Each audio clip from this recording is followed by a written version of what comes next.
Creemos en Jesús. Lección 1. El Redentor. Foro de discusión. ¿Cómo llegó la humanidad a necesitar la redención?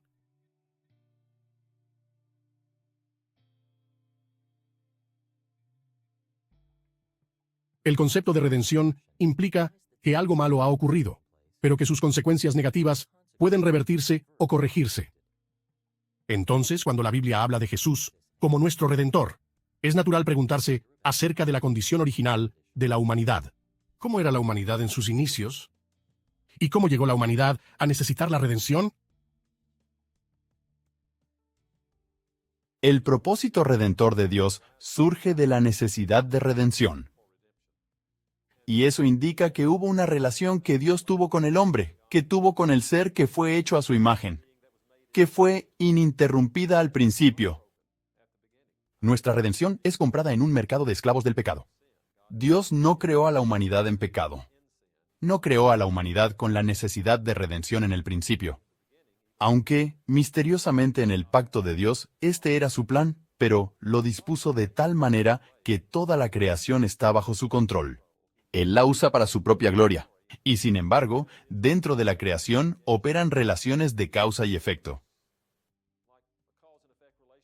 Y dentro del orden material en el que operan, pueden discernirse, pero están bajo la mano de Dios. E incluso en las relaciones morales más complejas, los seres que realmente promulgan estas relaciones morales son responsables de ellas. Somos responsables de nuestras acciones, somos responsables de nuestro pecado. Y así, Dios está, en el fondo por su propia determinación, asegurándose de que estas cosas sucedan como Él cree conveniente.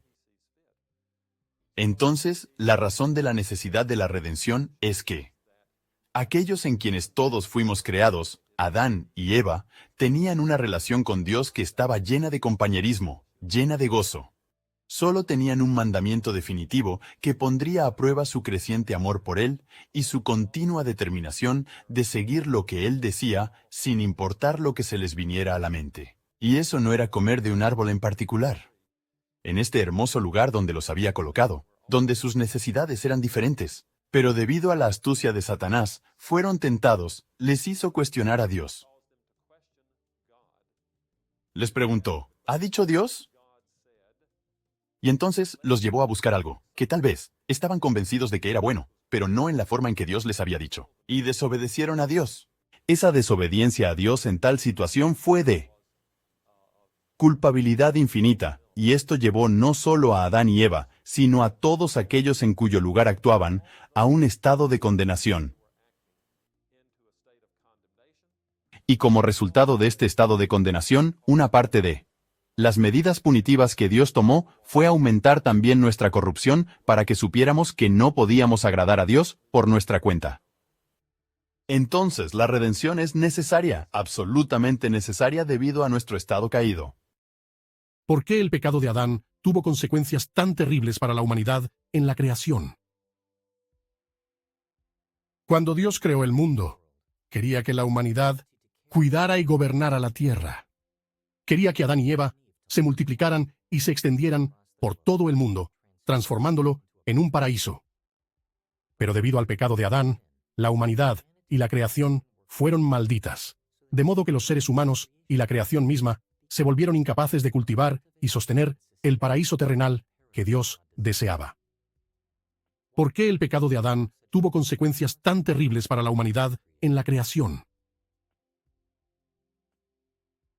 Bueno, cuando Dios creó a Adán y Eva, lo hizo de tal manera que eran los representantes de toda la raza humana.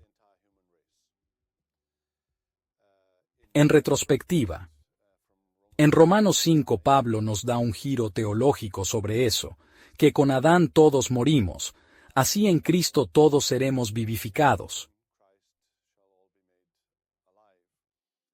El punto al que se refiere, entre otros, es que Adán es el representante de la raza humana.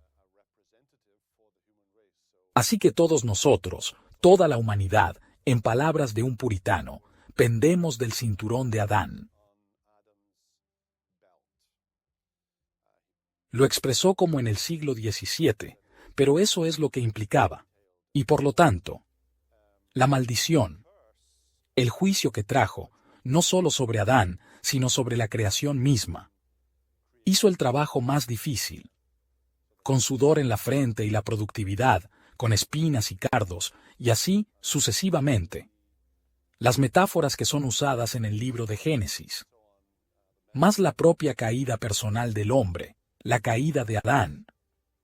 Y, en consecuencia, la caída de la humanidad, haciendo imposible que el hombre se salvase a sí mismo.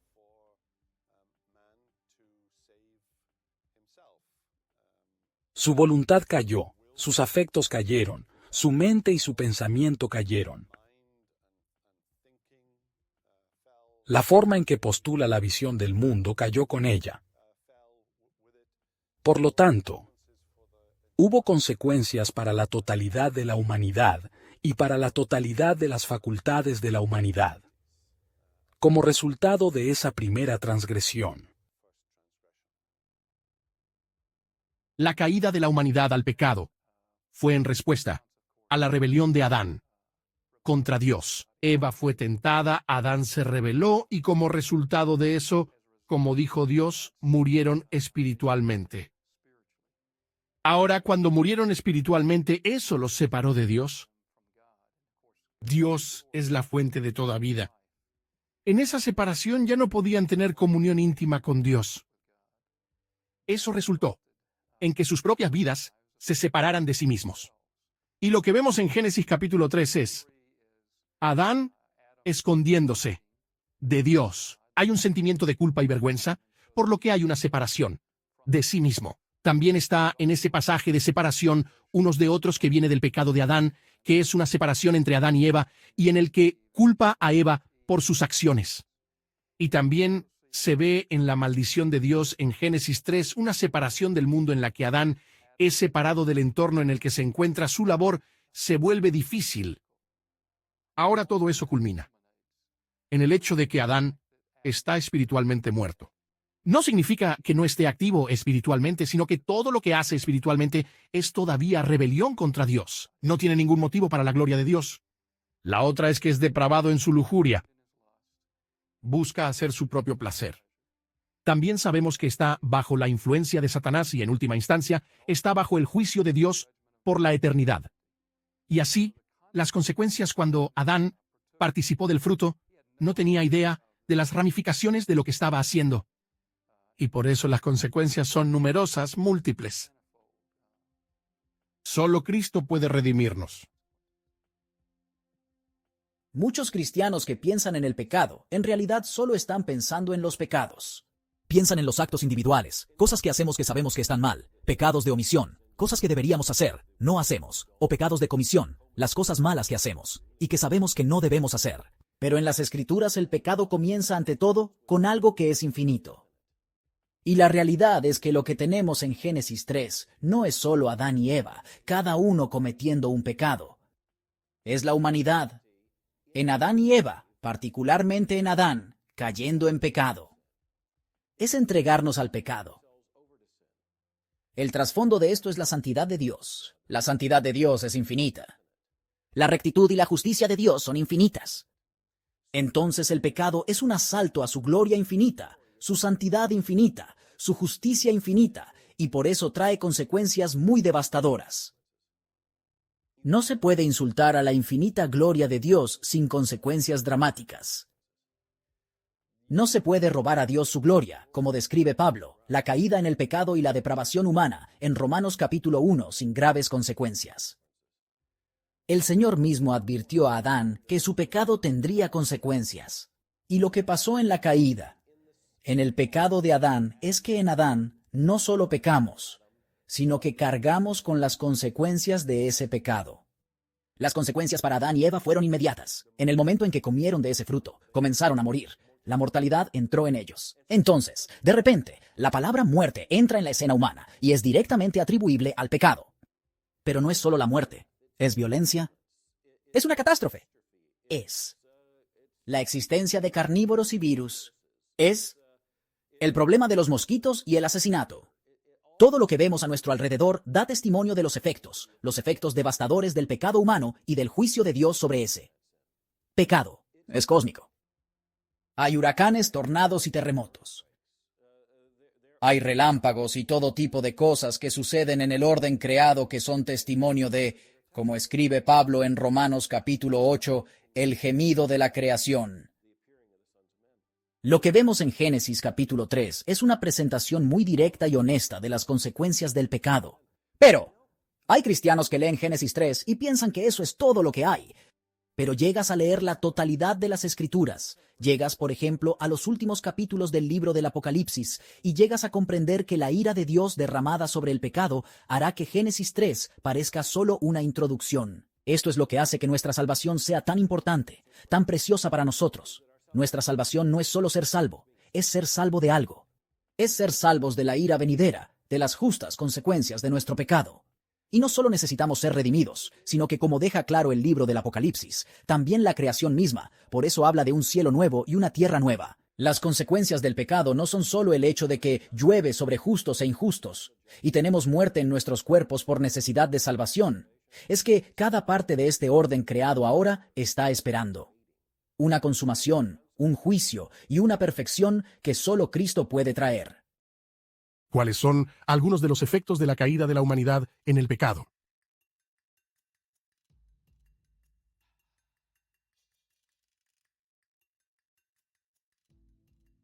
Cuando la humanidad pecó por primera vez contra Dios, las consecuencias fueron desastrosas. No podemos comprender el alcance total del daño, pero afecta las vidas y los seres de cada persona que desciende de Adán y Eva por generación natural. ¿Cuáles son algunos de los efectos de la caída de la humanidad en el pecado? Bueno, hay una gama de ellos, pero lo principal es que la comunión que tenemos con el Señor, con Dios mismo, se ha roto, se ha interrumpido a causa de la caída.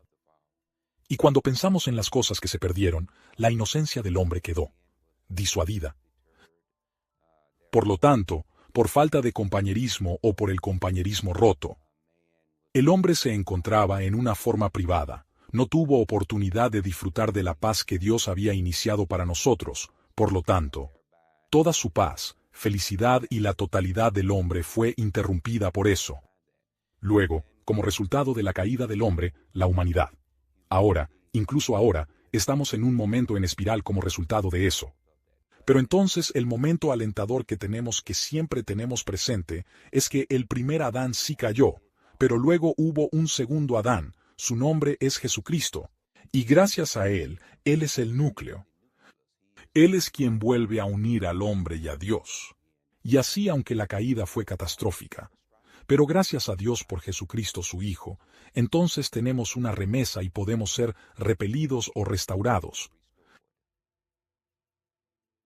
Las consecuencias de la caída de la humanidad en pecado se extienden en primer lugar a la destrucción de las relaciones y capacidades con las que se construyó la humanidad. Entonces, en la relación con Dios hay pérdida de eso, hay separación, y eso lleva a desentrañar todo lo demás que se supone que debe hacer un ser humano y las conexiones que se supone que los humanos deben tener entre sí y con el medio ambiente. Entonces, dentro de nosotros mismos, los seres humanos ahora estamos tratando de soportar esta carga de ser el centro de sus vidas. En lugar de que Dios sea el centro, debido a nuestra caída en pecado, ahora estamos tratando de relacionar todo con la vida como nosotros mismos en el centro, y eso es demasiado para nosotros. Nos aplasta y se relaciona con todo tipo de cuestiones de identidad y orgullo en primer lugar, estas ilusiones de que podemos estar en el lugar de Dios. En la relación unos con otros, estamos constantemente tratando de usarnos unos a otros y la competencia y la hostilidad siguen viviendo con nosotros mismos en primer lugar de con Dios en primer lugar. Y entonces tienes una destrucción de las relaciones de inmediato con Adán y Eva, se nota. Luego, a medida que la raza humana se desmorona, hay personas que se asesinan entre sí muy rápidamente. En relación con el mundo creado, tienes caos en la creación donde ahora tienes tormentas y animales que se destruyen entre sí. Ahora todo es hostil a la vida porque se suponía que la humanidad debía ordenar la creación, bajo el gobierno de Dios para vivir de maneras que fueran para el bienestar. Pero ahora, habiendo engañado a la creación, separada de Dios, todo está un poco fuera de lugar, y ahora las cosas se están destruyendo, y la autodestrucción está abriéndose camino a través de todas las extensiones de la creación. El hombre perdió el privilegio de la relación que tenía con Dios. Esta relación entre el hombre y Dios se ha roto. El hombre se volvió esclavo de sus propios deseos, de sus instintos y de sus debilidades. Así que quedó condenado y condenado en juicio. El estado del hombre hoy es que está esperando el día del juicio y el castigo. Estas consecuencias han recaído en la vida del hombre como resultado de su caída en pecado. ¿Por qué necesitamos un redentor?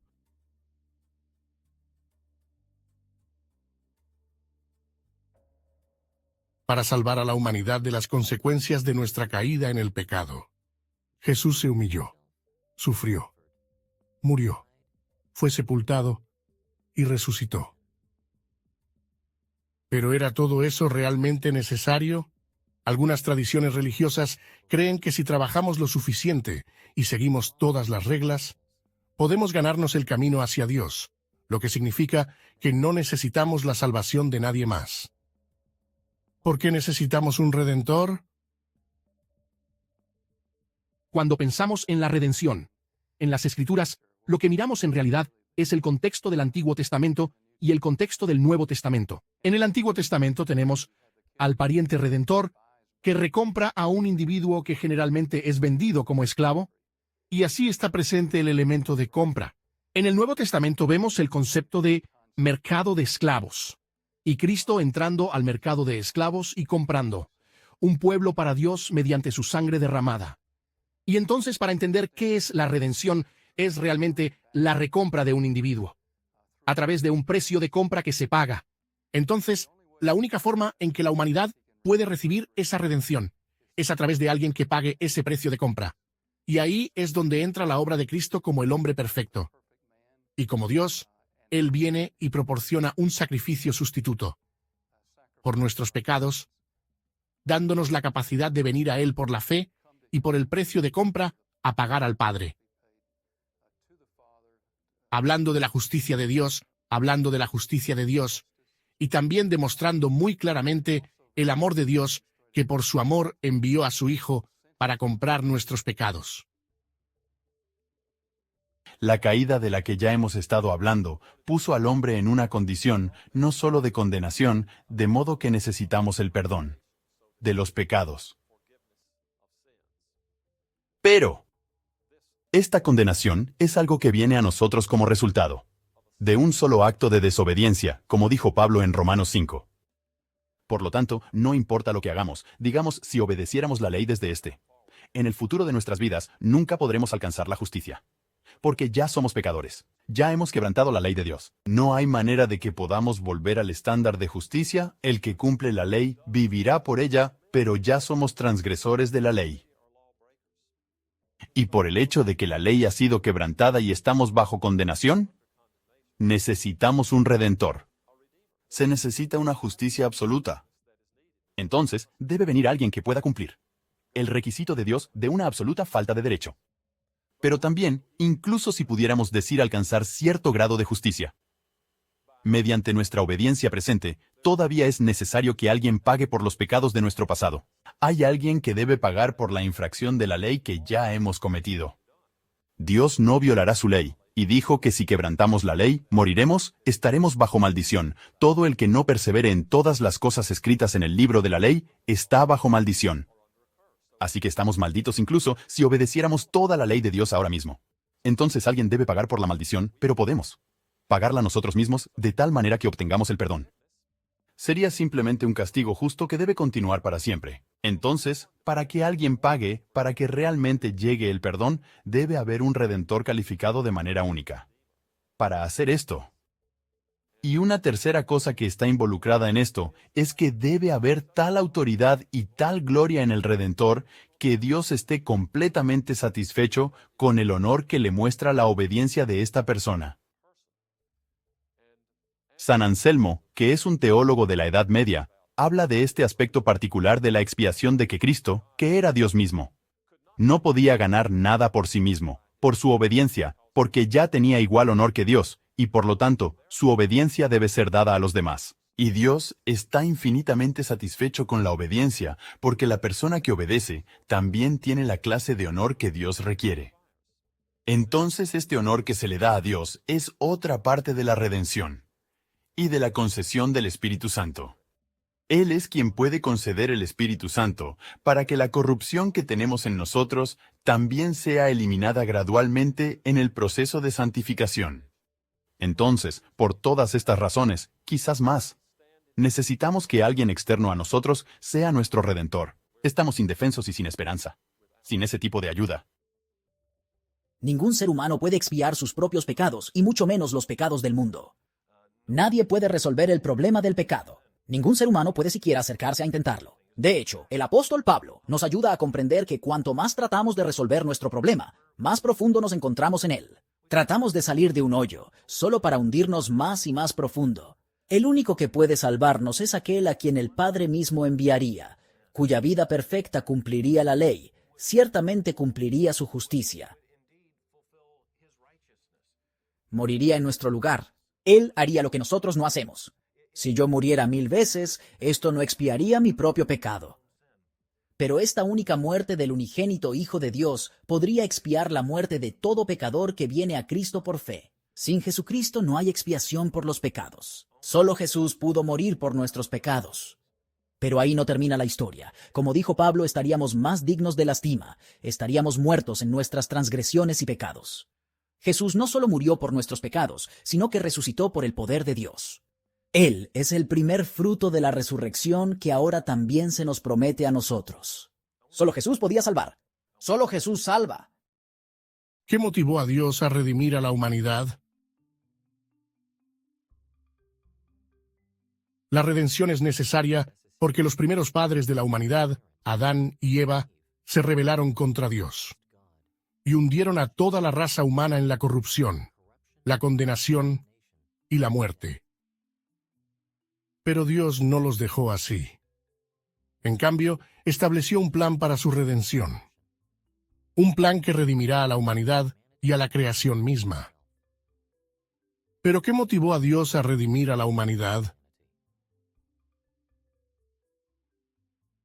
Cuando preguntamos qué motivó a Dios a redimir a la humanidad caída, cuando no debemos responder nada más que su bondad, el consejo libre e inmutable de su voluntad motivó a Dios a redimir a una humanidad caída.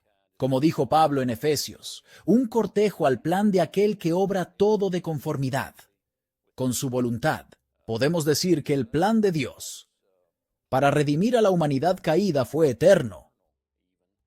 Efesios 3:11.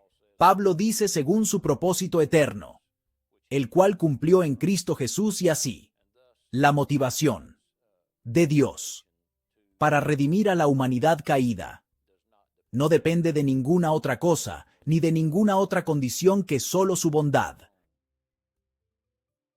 Preguntar qué motivó a Dios a redimir a la humanidad en caída es una buena pregunta, pero creo que es importante darse cuenta de que muchas veces no estamos exactamente seguros de qué motiva a Dios. Dios hace todo desde su libertad soberana. Él redime, crea y, en última instancia, hace todo lo posible para glorificarse y mostrar su carácter. Entonces, toda la creación de los cielos que declara su gloria a los seres humanos hechos a su imagen y que están destinados a reflejar su gloria, se trata de mostrar su carácter, mostrar su santidad, su valor y belleza. Todo lo que hace es para ese fin último. Pero, ¿por qué redime? Redimió para poder mostrar su gloria a través de la creación redimida. Es sorprendente estas imágenes que tenemos de la adoración en el cielo, donde nos reunimos alrededor del trono como humanidad redimida, adorando al Cordero que fue inmolado. Dios muestra su gloria al redimirnos. En la persona de Cristo, Él viene y muestra su carácter santo.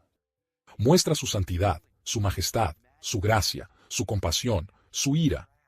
Todos estos atributos convergen en la persona en obra de Cristo, especialmente en la cruz, y vemos esta muestra de la gloria de Dios en la historia humana. Y es ese telón de fondo, al que adoramos en respuesta. Dios se glorifica a sí mismo al redimirnos y permitirnos reflejar su imagen en el mundo.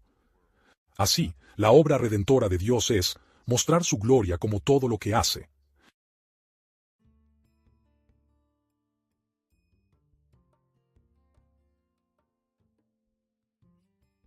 Los seres humanos necesitan redención, porque somos pecadores, y necesitamos un redentor porque no podemos salvarnos a nosotros mismos. Por eso Jesús vino a la tierra. Pero ¿qué pasa con las personas que vivieron antes de la encarnación de Jesús? ¿Pudieron salvarse? ¿La redención ha seguido siempre las mismas reglas? ¿O las personas fueron salvadas de diferentes maneras en diferentes momentos de la historia? Muchos pensarían que, en el Antiguo Testamento, la gente era salvada por la obediencia, por el trabajo, por el hacer. Y muchos pensarían que en el Nuevo Testamento esto ha cambiado. Las personas son salvas por gracia, por fe. Pero creo que esto es un malentendido de cómo Dios mostró su misericordia y su salvación a la humanidad. Tengo entendido que es la gracia de Dios, tanto en el Antiguo Testamento como en el Nuevo Testamento, la que salvó a las personas. Entonces, en el Antiguo Testamento, las personas fueron salvas por la fe y las personas del Nuevo Testamento también fueron salvas por la gracia de Dios. Es la gracia de Dios la que es el fundamento para el perdón de Dios, para la vida eterna de Dios y para las bendiciones de Dios. Todo depende de la gracia de Dios. En las enseñanzas de la Biblia, de vez en cuando se utilizan diferentes métodos para impartir la lección de la salvación. En los tiempos del Antiguo Testamento, Dios usó la ley para revelar su gracia. Y en el Nuevo Testamento lo logra a través del Hijo. Todas las obras de Dios son consistentes. Usó las leyes de los israelitas como tipo para que pudiéramos entender su voluntad. Por supuesto, la ley y todos los rituales del Antiguo Testamento en sí mismos no tienen poder redentor, aunque todos sean verdaderas enseñanzas. Aún así, dieron a los israelitas la capacidad de comprender la voluntad de Dios para su época. En la época del Nuevo Testamento, Dios se reveló directamente en el Hijo, viniendo a la tierra para completar la obra de salvación. Y el Nuevo Testamento es completamente consistente con el Antiguo. Los principios básicos de la gracia de Dios no cambiaron. En pocas palabras, Cristo, como Hijo justo de Dios, tuvo que cumplir las santas demandas de Dios en nuestro nombre para que pudiéramos regresar a Dios y reconciliarnos con Él. Además, como Hijo de Dios, Cristo fue sustituido por nuestros pecados, librándonos de la maldición del pecado. Entonces, la salvación siempre tiene dos partes: cumplir los requisitos de Dios y rescatar a la humanidad. Cristo es el único Salvador que puede cumplir estos dos aspectos. Bueno, hay un sentido en el que la redención a través del Hijo no ocurrió hasta que Cristo vino en la encarnación y murió supremamente, como un sacrificio por el pecado en la cruz. Pero hay un sentido en el que a lo largo de toda la historia de Israel, a través del sistema de sacrificios, hubo una anticipación de que algún día habría un sacrificio que quitaría los pecados, algo que el sacrificio de animales nunca podría hacer. Entonces, había patrones y tipos que podían entenderse con mayor claridad una vez que Cristo había venido, pero obviamente esperaban con ansias el día en que se hiciera el único sacrificio por el pecado de una vez por todas. Algunas personas han leído algunas partes del Nuevo Testamento como enseñanza de que la gente del Antiguo Testamento fue salvada de una manera y la gente del Nuevo Testamento fue salvada de otra manera.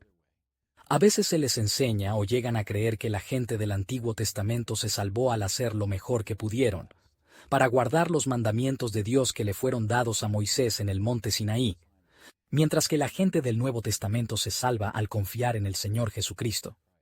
Eso es realmente un error grave. Es un error grave. Es cierto que si Adán no hubiera pecado en el jardín, Adán y Eva podrían haber sido declarados justos ante Dios. No habrían necesitado la salvación, porque no había motivo, pero habrían sido declarados justos ante Dios para siempre sobre la base de su propia obediencia. Pero una vez que el pecado entró en escena en Génesis 3, es completamente imposible para cualquier descendiente pecador caído de Adán. Y eso somos todos nosotros. El Señor Jesús es la excepción, no caído ni pecador. Pero a todos nosotros nos resulta completamente imposible recomendarnos alguna vez a la presencia de Dios sobre la base de nuestra obediencia o de nuestros mejores esfuerzos por obedecer. Eso se enseña muy claramente a lo largo de las Escrituras del Antiguo Testamento. Y también se enseña muy claramente en el Nuevo Testamento. Sí, es cierto que Dios disciplinó a Israel en ocasiones por su desobediencia, y de hecho incluso los expulsó de la tierra prometida porque no habían cumplido adecuadamente el pacto. Pero recuerde que también, incorporada en el pacto con Moisés, estaba la provisión para la expiación de los pecados. El sistema de sacrificios, justo en el corazón de todo, que por supuesto va mucho, mucho más atrás que eso. El apóstol Pablo también habla muy directamente de esto en Gálatas, donde se encuentra con algunos que están enseñando a los cristianos gentiles gálatas que habiendo creído en Jesús, ahora necesitan asegurar sus corazones de que son miembros plenos y de primera clase del pueblo del pacto al guardar todos los mandamientos de la ley. Y Pablo señala específicamente el hecho de que el pacto hecho con Abraham fue dado mucho antes de la ley dada a Moisés para Israel en el monte Sinaí, 430 años antes. Pablo dice, ya sabes, incluso con arreglos humanos, como un arreglo legal como no se pueden agregar nuevas condiciones más adelante. Dios hizo un pacto con Abraham de que declararía justos a Abraham y a sus hijos, ya que Abraham creyó a Dios y le fue contado por justicia. Esa es la forma de rescate. Para los pecadores ahora, apartar la mirada de nosotros mismos, apartar la mirada de nuestra obediencia o esfuerzo de obediencia y mirar a Cristo, el que obedeció perfectamente. Moisés de ninguna manera añadió ninguna condición a eso cuando Dios dio la ley a través de Moisés. Curiosamente, en Romanos, en el capítulo 10, Pablo citará a Moisés anunciando ese principio de que aquellos que guardan la ley podrían estar bien con la ley si existiera tal persona. Ya ha dicho en otra parte que eso es imposible. Pero luego inmediatamente continúa citando los libros de Moisés diciendo, la justicia de la fe nos dice que no necesitamos confiar en nuestros propios logros para subir al cielo, para hacer bajar a Cristo, para ir al Hades, para hacer subir a Cristo. Dios ya envió a Cristo desde el cielo, para ser nuestro Redentor. Dios ya resucitó a Cristo de entre los muertos. El camino de salvación, nos enseña Moisés, es el camino de confesar con nuestra boca que Jesús es el Señor, y creer en nuestro corazón que Dios lo ha levantado de entre los muertos. Un camino de salvación. Del huerto del Edén a la caída hasta la consumación de todas las cosas. Es descansar y confiar en Jesucristo y solo en Él. Las personas fueron salvas por la redención mediante el Hijo en todo tiempo y en todo lugar. Un versículo clave, ¿no es interesante? Recordamos que Jesús dijo en Juan 8:58 antes de que Abraham fuera, yo soy, y 2 versículos antes, les dice a los judíos, vuestro padre Abraham leyó gozoso al pensar en ver mi día. Lo vio y se alegró. Pensé para mis adentros, ¿en qué sentido vio Abraham el día de Cristo y se regocijó al ver su día allí implícito del Mesías? Bueno, en Génesis 12, todos sabemos que Abraham es llamado por Dios. ¿Y qué pasa? Levanta un altar de sacrificio al Señor. Ahora juntemos esos dos a lo largo de Génesis. Después de Génesis 12, tenemos a Abraham levantando un altar y Abraham levantando un altar de sacrificio. Bueno, ¿a quién estaba mirando? En palabras de nuestro Maestro, nuestro Señor, vuestro Padre Abraham, se regocijó al pensar en ver mi día. Lo vio y se alegró. Abraham fue salvo al mirar hacia la venida del Mesías, a través del sistema de sacrificios que él estableció bajo la dirección de Dios. Y así como en el Nuevo Testamento, tenemos la irrupción del ministerio de Jesús en los demás, aparte del redil de los judíos, irrumpiendo en otras naciones. pero también tenemos eso en el Antiguo Testamento. La historia de Ruth es un ejemplo clásico de cómo alguien fuera del redil puede ser incluido en la redención de Yahweh en el Antiguo Testamento. Entonces mi respuesta a ¿la redención siempre ha seguido las mismas reglas a través del Hijo? Sí, en todos los tiempos, en todas las culturas. Antes de la encarnación de Cristo, era mirar al Mesías a través del sistema de sacrificios. Y otras personas, otras naciones, eran bienvenidas. A través del ejemplo de Ruth, por ejemplo, para entrar y decir, mi Dios será tu Dios.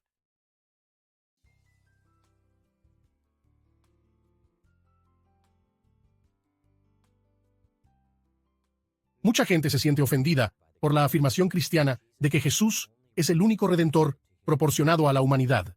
Pero, ¿enseña realmente la Biblia que Jesús es el camino exclusivo hacia la restauración de la comunión con Dios? ¿Qué hace que Jesús sea tan único que solo Él puede salvarnos? ¿Por qué Jesús es el único que puede redimir a la humanidad?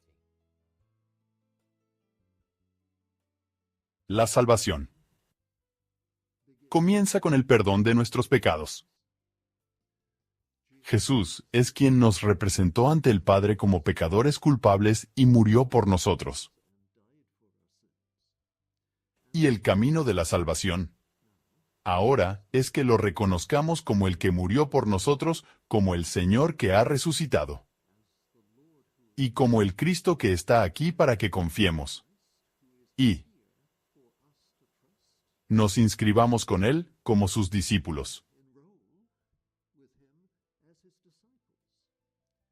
El patrón de salvación personal incluye reconocerlo de esa manera e inscribirnos como sus discípulos.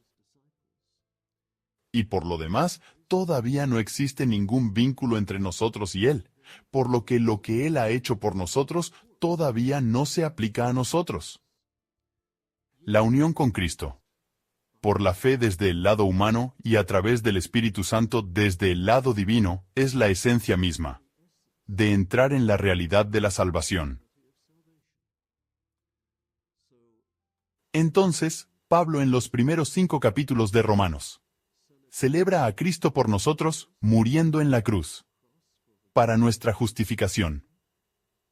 Y luego, en los capítulos 6 al 8, sin cambiar el tema en su propia mente, sino simplemente completando el patrón que comenzó.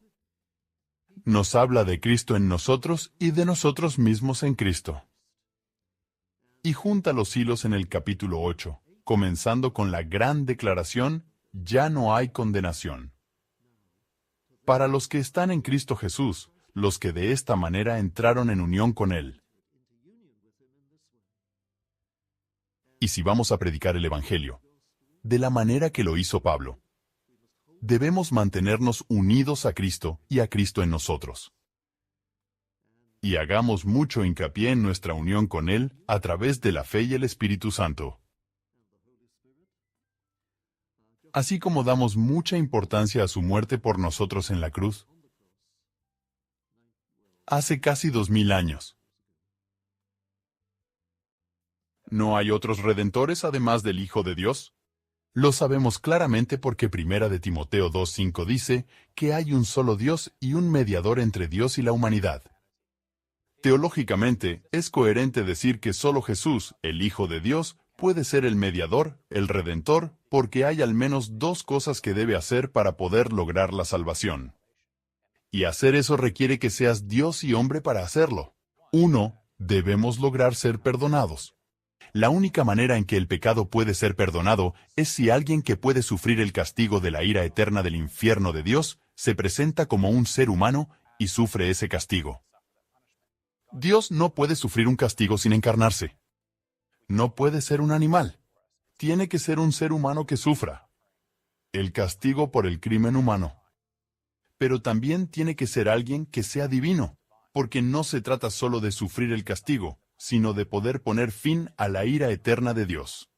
Como criaturas finitas, no podemos jamás agotar el castigo por nuestro pecado contra un Dios infinito y eterno.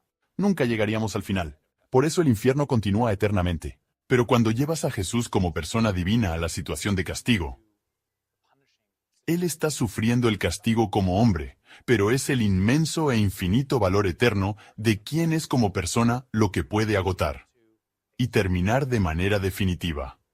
El castigo contra nosotros por nuestro pecado, el castigo que merecemos. Entonces, esas dos cosas son necesarias para cumplir si la salvación va a ocurrir, y solo una encarnación divina de Dios, el Hijo, va a hacer ese trabajo.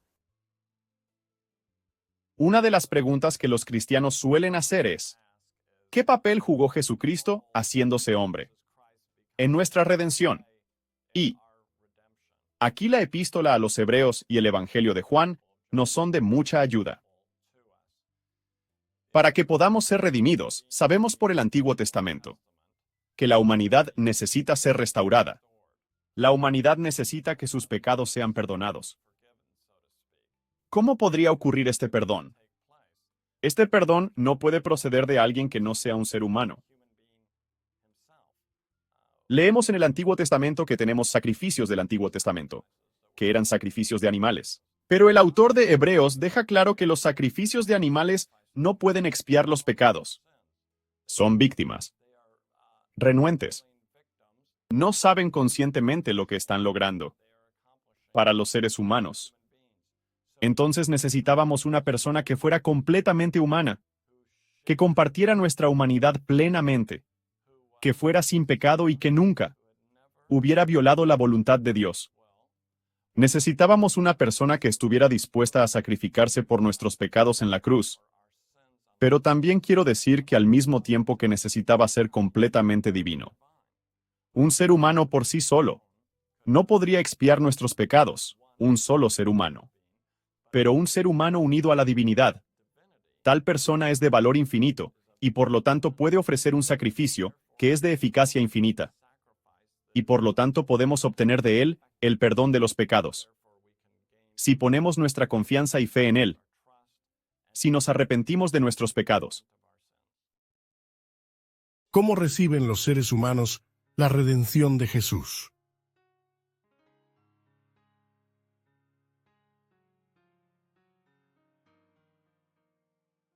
Los seres humanos caídos no pueden comprar su propia redención. Necesitamos que alguien más nos salve, y las Escrituras insisten en que ese otro es Jesús. Pero ¿cómo funciona el proceso? ¿Qué tenemos que hacer? ¿Cómo reciben los seres humanos la redención de Jesús? Podemos recibir redención de una sola manera, y es confiando en lo que Dios ha hecho. Si lo piensas bien, ¿qué fue lo que se perdió en la caída? Es una relación de profunda confianza en Dios y dependencia de Dios. Adán y Eva se negaron a confiar en las palabras de Dios sobre el árbol. Se negaron a confiar en la sabiduría de Dios y, por lo tanto, su pérdida de confianza, lo que podríamos llamar fe, es lo que devasta la condición humana. No podemos arreglar eso. No podemos arreglar la traición contra Dios que hemos cometido. No podemos deshacer la afrenta que nuestro pecado es para Dios. Solo Dios puede cambiar eso. No podemos liberarnos del poder del pecado. Solo Dios puede hacerlo por nosotros. Entonces, ¿cómo recibimos la redención? Recibimos redención al comprender que no podemos hacer nada para salvarnos, para arreglarnos, y nos arrojamos por completo a la bondad y la misericordia, para que el poder soberano de Dios llegue a nuestras vidas y nos redima por su gracia. Los seres humanos reciben la salvación de Dios por gracia a través de la fe. La Biblia nos dice que no hay otro camino que el camino de la fe. Y esta fe consiste en confiar en la aceptación y la respuesta a Dios. No es una decisión humana. Fluye completamente de la gracia y responde a esa gracia. Todo es de Dios. Él toma la iniciativa y la humanidad responde. Y en ese proceso, la gracia nos apoya continuamente, llevándonos a la gran salvación de Dios. ¿Cuáles son algunos de los beneficios de nuestra redención?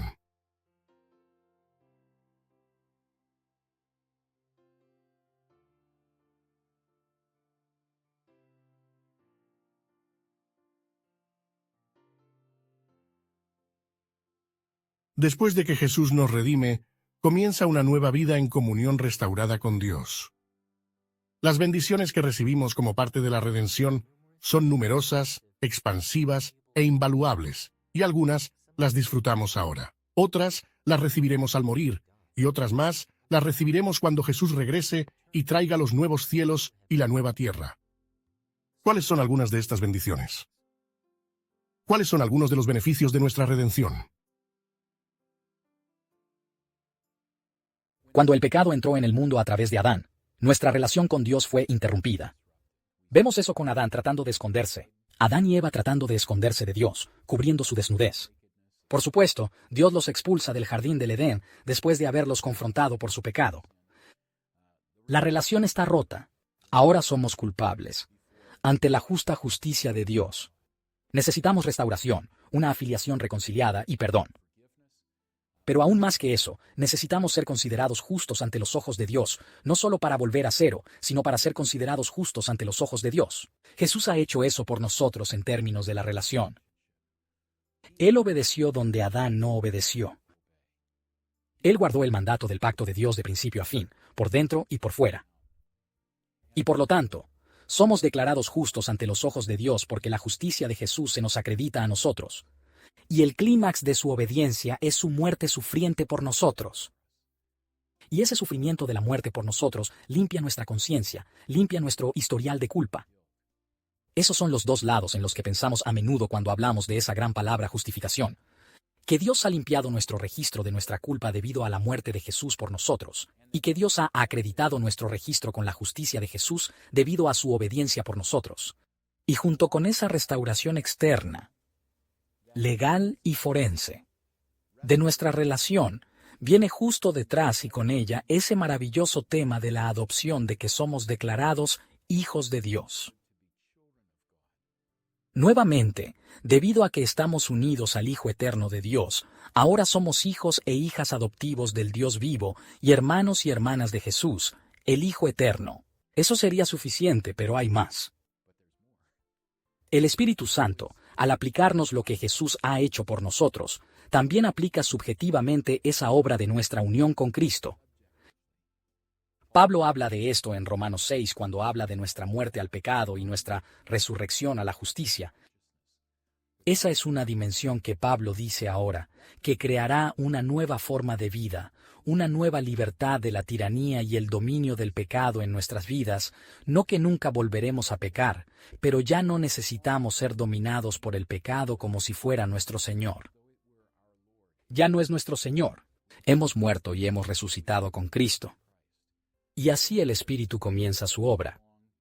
Paciente, tranquila e implacable de toda la vida, de conformarnos cada vez más a la imagen de Cristo. Eso es lo que llamamos santificación. Qué maravilloso beneficio es el Evangelio del hecho de que estamos unidos a Cristo por la fe, y la santificación nos lleva al día que hablamos de glorificación.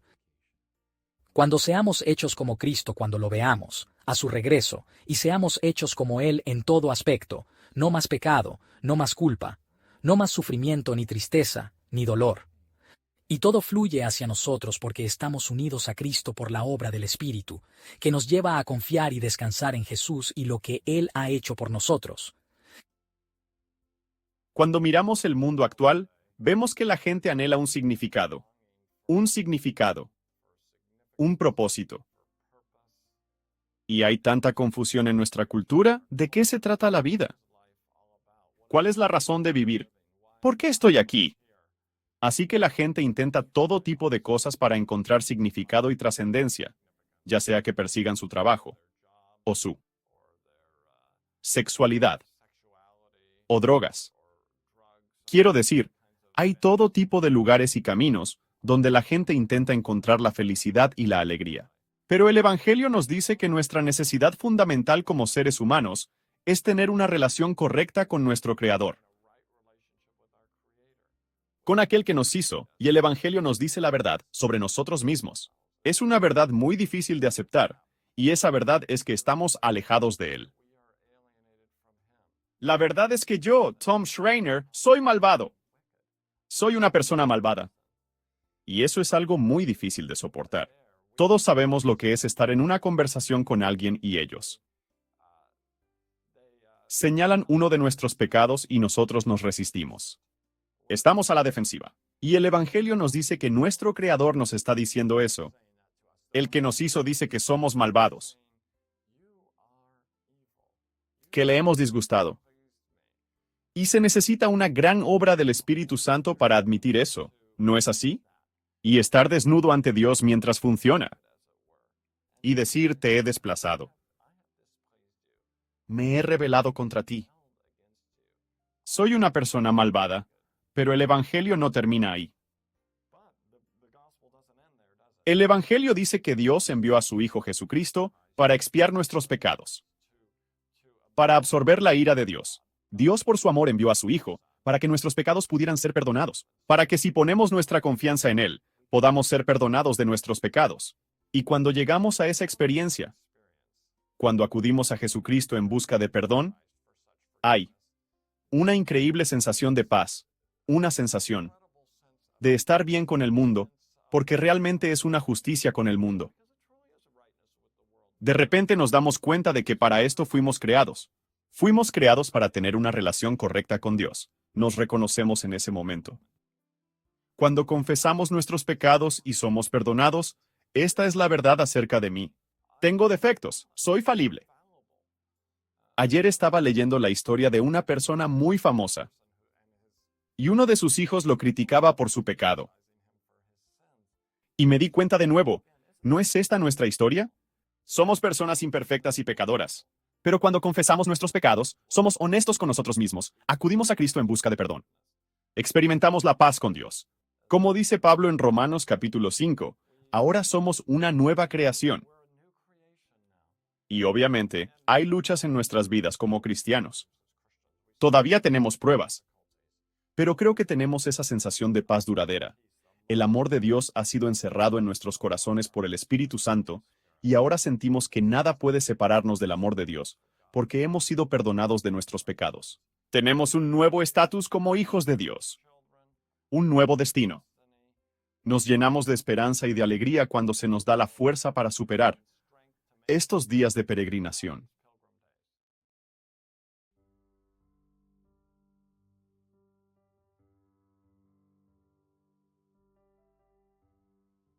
Ya que la redención ofrece muchas bendiciones y Dios no las da todas juntas. Vale la pena preguntarse cómo será en el futuro. Cuando obtengamos todos los beneficios de la redención, ¿cómo seremos? ¿Cuál es el objetivo final de la redención?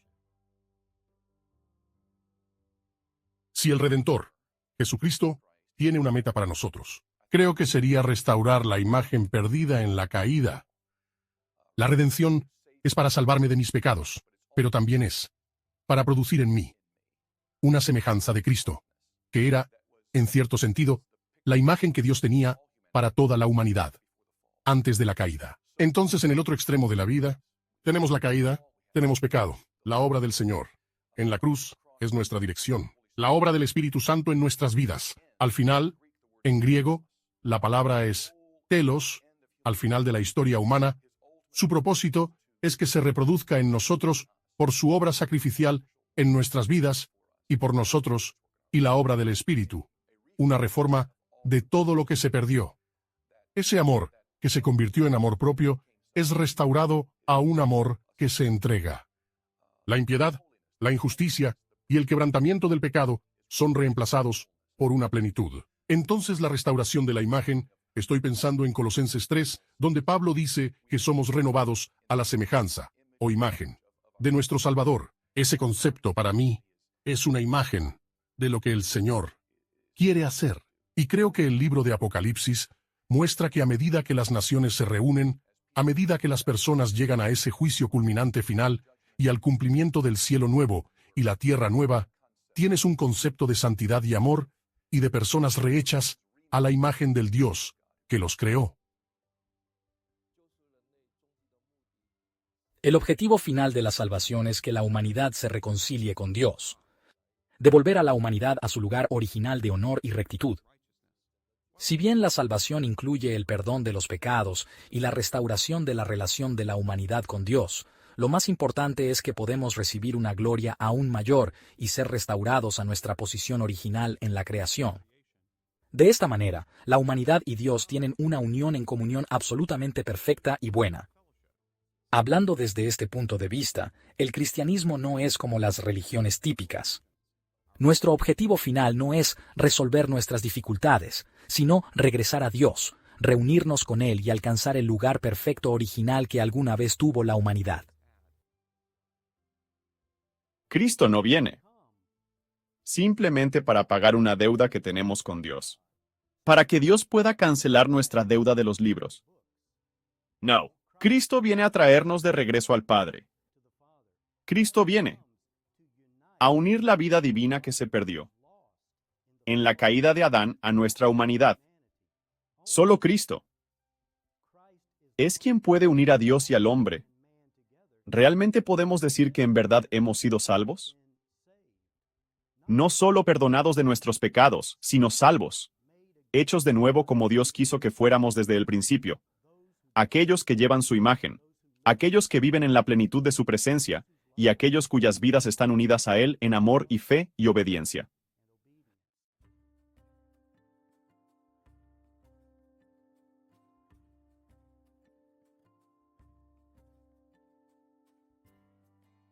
Los beneficios que Jesús brinda como Redentor son tan maravillosos que algunos teólogos creen que superan los que la humanidad tuvo antes de caer. ¿Tienen razón? ¿Valió la pena sufrir los efectos del pecado para recibir la redención?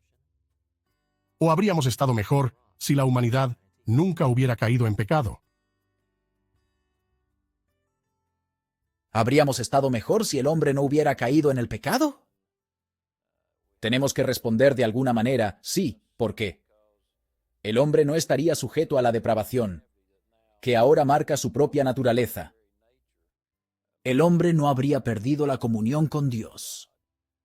El hombre no habría estado sujeto a la culpa y la vergüenza como resultado de su pecado, y el hombre no habría estado sujeto a la muerte física y espiritual que heredó como resultado de su pecado. El hombre pasó de un estado de posse non mori a un estado de non posse non mori como consecuencia de su pecado.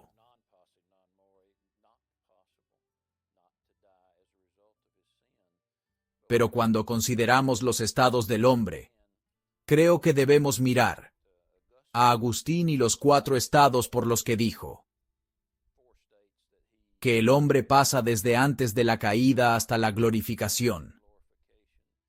Agustín dijo que el hombre antes de la caída existía en un estado de posse non peccare. Después de la caída, pasa a un estado de non posse non peccare. Quizás mala gramática, pero buena teología. Y en la redención el hombre pasa a un estado de posse peccare, posse non peccare.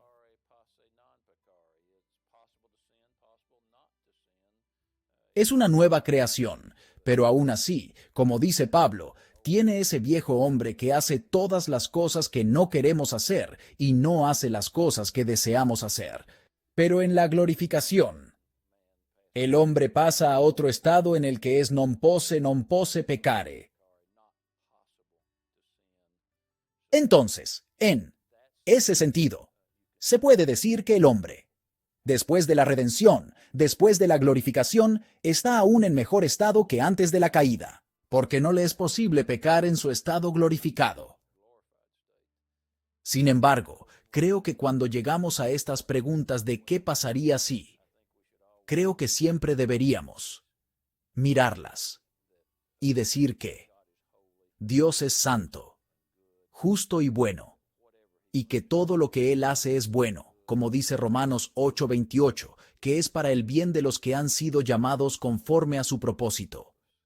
Entonces tenemos que decir en el análisis final, cualquiera que sea nuestro estado ahora, es bueno porque un Dios bueno, misericordioso y amoroso, sería así.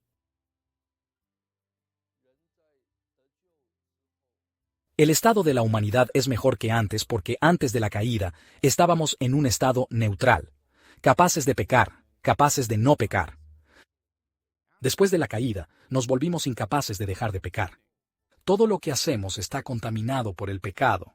Pero ahora que la humanidad ha sido redimida, nuestras capacidades originales han sido restauradas como en el Edén, para que nuevamente seamos capaces de no pecar. También tenemos la gracia especial de Dios. El Espíritu Santo viene a estar con nosotros para que seamos sensibles al pecado y tengamos una esperanza apasionada por las cosas espirituales. Tenemos la verdadera palabra de la Biblia como nuestra guía. Cuando nuestra redención sea completa, alcanzaremos la posición perfecta de no estar más atados por el pecado. En ese momento seremos completamente santificados, completamente santos. Seguiremos siendo seres creados, pero obedeceremos completamente a Dios y lo adoraremos. Ese es un estado glorificado, mucho mejor que el de Adán y Eva. ¿Cómo y por qué la redención humana afecta a la creación?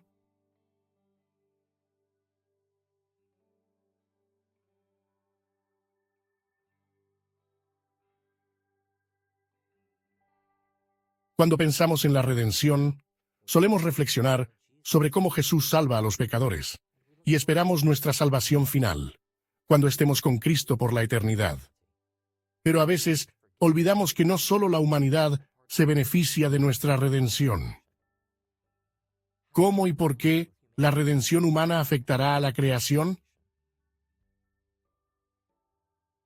Rápidamente en el desarrollo de la narrativa de Génesis, encontramos que después de la creación viene la caída, y así lo que Dios ha diseñado ahora comienza a ser corrompido por el pecado de su criatura, y hay efectos perjudiciales, provocados por la rebelión de la criatura, que traen efectos corruptores a lo que Dios ha hecho. Entonces, ¿cómo se ve eso? ¿Cómo afecta eso el diseño original de Dios? Aún así, rápidamente después de la caída, Dios también anuncia un plan de redención que tiene diferentes administraciones dentro de él, pero comienza tan pronto como Dios pronuncia la maldición sobre el hombre, la mujer y la serpiente. También anuncia un plan de redención. Entonces Dios va a redimir y restaurar lo que ha sido corrompido por el pecado. Del otro lado del cumplimiento de los objetivos redentores de Dios, están los nuevos cielos y la nueva tierra, y la restauración de las cosas a lo que originalmente se suponía que eran. La redención de la humanidad tiene un fuerte impacto en el mundo tal como existe ahora y como existirá en el futuro. Debido a que la humanidad es la única parte de la creación que lleva la imagen de Dios, podemos decir desde un punto de vista que la humanidad está en el mundo, pero también podemos decir que el mundo está en la humanidad. Cuando la humanidad cayó, el mundo también cayó. Y cuando Dios restaure a la humanidad de la caída, el mundo también será liberado. Somos el mundo en miniatura. También somos los reyes del mundo. Dios nos dio el mundo entero mandándonos administrar la tierra. Por lo tanto, la humanidad no es solo una de muchas criaturas, sino que somos la corona de la creación. De este modo, la redención de la humanidad es el aspecto clave del destino del mundo entero. Se nos recuerda que al principio de la creación todo era muy bueno. Dios, el Creador, pronunció su placer por todo lo que había hecho. Fue muy bueno, ningún pecado, ningún sufrimiento, que pudiera manchar de ninguna manera. El gozo y el deleite de Adán y Eva en la comunión de su Creador. Por supuesto, sabemos lo que sucede en Génesis 3. Son tentados. Sucumben a la tentación. Se rebelan. El paraíso está perdido. Como decía John Milton. Pero la intención de Dios es llevarnos al paraíso. Llevarnos a un lugar. Un santuario, un templo jardín, en el que disfrutemos nuevamente de la comunión con nuestro Creador. Las Escrituras son muy claras en cuanto a que Dios cuida y valora la creación física que ha hecho, tanto el mundo como nosotros, como la cúspide de esa creación. De hecho, Él ha derramado su propia imagen e identidad en nosotros como sus criaturas. Él se preocupa por nosotros y se preocupa por el mundo que ha creado. La resurrección de Jesús es uno de los testimonios de la realidad de que Dios se preocupa por el estado físico y su forma resucitada y renovada. Nuestra esperanza, y lo que enseñan las Escrituras, es que nosotros y nuestro hogar final estaremos en una nueva creación, nuevos cielos y nueva tierra, una existencia física encarnada. Las Escrituras enseñan, y Romanos 8, que el mundo mismo anhela su propia redención, así como nosotros mismos estamos esperando nuestra propia adopción como hijos e hijas del reino de Dios. Es una gran esperanza. Es algo que me ha impactado como padre. Mientras pienso en hablar sobre el Evangelio y la esperanza futura con mis hijos. Hay un día, les digo a menudo, en que las decepciones de los juguetes rotos, el día después de nuestro cumpleaños, o especialmente, para nosotros el día después de Navidad, cuando toda la expectativa de recibir cosas nuevas se ha ido, y cuando los amigos mueren del cáncer y otras situaciones que ocurren, me lo recuerdo a mí mismo y a mis hijos, ofreciéndoles la esperanza de que no solo tendremos perdón de pecados, sino que todas esas cosas son señales de que este mundo no es como debería ser. Y que nuestra esperanza segura, es que llegará un día en que Dios renovará todas las cosas. Esto lo podemos ver especialmente en las hermosas palabras que Jesús nos enseñó a orar a sus discípulos cuando dijo, Padre nuestro que estás en los cielos. Santificado sea tu nombre. Venga tu reino, y hágase tu voluntad en esta tierra, como lo es ahora en el cielo. Esa idea cristiana crucial, central y fundamental, es que ahora vivimos en una época que espera que las realidades celestiales se conviertan en realidades terrenales. Que la forma en que se hacen las cosas en el cielo, donde Dios es santificado, donde todas las cosas son correctas y justas y reina la gloria y la verdad y el amor. Nuestra esperanza como cristianos es una esperanza segura, es que esas realidades del cielo se conviertan en realidades terrenales. Y esto es lo que las Escrituras prometen y esperan como la nueva creación. Nuestro hogar eterno. ¿Cómo se relaciona el papel de Jesús como juez con su obra redentora?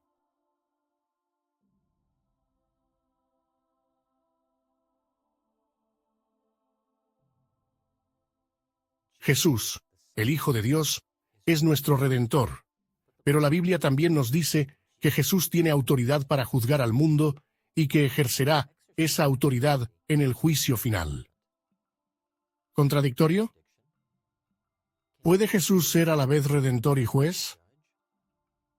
¿Cómo se relaciona el papel de Jesús como juez con su obra redentora? Cuando Jesús vino a redimir al mundo. Él viene como un salvador, como un siervo, como predicador, pero una de las principales formas en que llega es como juez. Él es el creador, Él es el sustentador, y Él es quien es el camino, la verdad y la vida. Como verdad, Él representa la verdad de Dios. Él representa la justicia de Dios. Y así viene Jesús determinando quién es justo y quién no.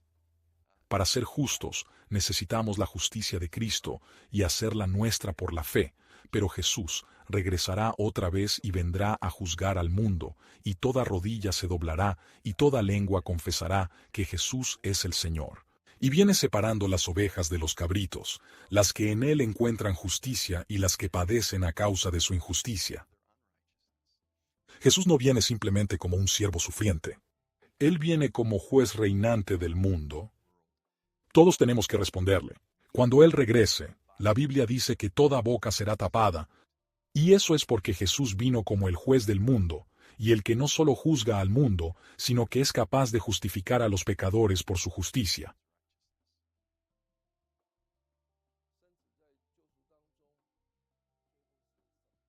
En lo que respecta a la redención, el papel último del Hijo es el de juez que viene al mundo al final de los tiempos. Cuando regrese, Cristo viene como el Cordero que fue inmolado, entrando al mundo en perfecta justicia y amor. Y cuando la tarea de restauración esté completa, Él, por un lado, salvará a los que le pertenecen porque Él es quien cargó con los pecados del mundo, pero también condenará la injusticia y el pecado de aquellos que lo rechazaron. El mundo fue creado por medio de Cristo y es sostenido por Él. Por eso es muy apropiado que sea Cristo quien lo juzgue. ¿Cómo debemos responder a la redención que hemos recibido en Cristo?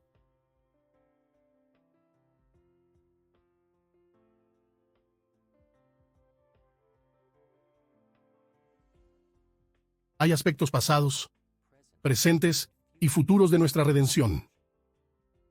Cada uno de estos aspectos impacta nuestras vidas de manera significativa, y cada uno merece una respuesta nuestra. Entonces, ¿cómo debemos responder a la redención que hemos recibido en Cristo? Primero, por supuesto, la respuesta protestante, la respuesta bíblica. Es la fe. Y la fe tiene varios componentes. Necesitamos entender lo que estamos a punto de recibir. Necesitamos aceptarlo como verdad. Y debemos confiar en Jesús. Entonces, esa es nuestra respuesta básica. De ahí deriva toda nuestra vida cristiana. Ordenamos nuestras vidas a la luz de la soberanía de Jesús en nuestro llamado, ya sea que seamos llamados como ciudadanos o padres, o en trabajos particulares. Todo eso está bajo su señorío. Entonces es una respuesta muy comprensiva, pero comienza confiando en Él para la salvación. Si la cruz de Jesucristo nos lleva a la santidad y podemos comprender esa santidad porque seremos santos para siempre. Seremos como Él. ¿Qué significa eso ahora? Significa que queremos ser como Él ahora. Cuando Jesús dice, sígueme, dice, ven y sé como yo. El Espíritu Santo es enviado para que podamos ser santos. La Santa Biblia es para que podamos ser santos como Él es santo. Entonces esto quiero hacer. Señor, aquí está mi dinero.